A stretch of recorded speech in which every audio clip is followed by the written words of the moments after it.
If I opened the door to the world outside my home, expecting to see something familiar, real, and all I found was a vast dead landscape, what would I feel? Awe? Curiosity? Anxiety? Or even fear? Lifeless Planet is an interactive experience set out to achieve this very sense of wonder and helplessness. However, it will fall short if you dive in expecting any semblance of gameplay. Developed by David Board, Stage 2 Studios, and a child of a successful Kickstarter campaign, Lifeless Planet is a sci-fi storytelling experience. Treating it otherwise might leave you feeling, well, something else entirely. The mission was to explore a promising new planet, light years away from Earth.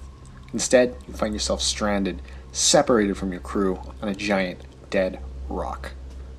Your only lead to reuniting with your crew is to follow a trail of footsteps outside the wreckage of your pod. Wait, footsteps?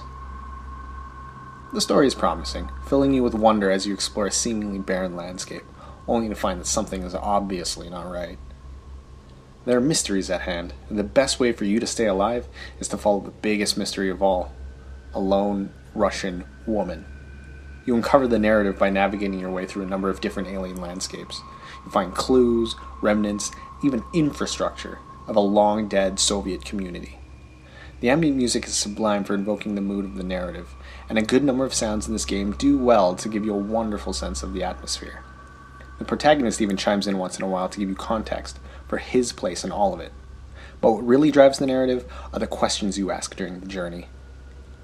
There are a number of different landscapes in Lifeless Planet that you have the pleasure or displeasure of navigating.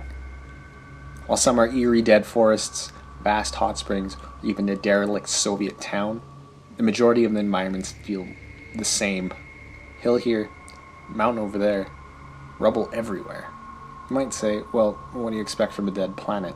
Well, the problem I had with this specific artistic direction is that Lifeless Planet does an excellent job showcasing mindfully crafted, interesting, and creepy set pieces early, but it fails to deliver throughout the length of the journey.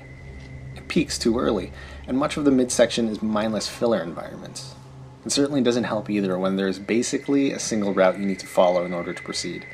You can venture off the beaten path, but there's little to no reward, and it's especially frustrating when the actual act of moving around is a chore. The limited gameplay elements of Lifeless Planet are centered around its 3D platforming. You run around and jump. Pretty standard. Fortunately, that's all. Honestly, the game feels like somebody played the Mako Planet exploration bits from Mass Effect and thought, hey, let's make this into a game. Except on foot. And they threw a story and a few jump scares on top just to keep your attention. I have a lot of major grievances regarding my experience. Many I haven't mentioned. In the end, this title does have something good going for it. It has a skeleton of a really good story. It's for you to discover if there's any hint of life in this otherwise lifeless planet.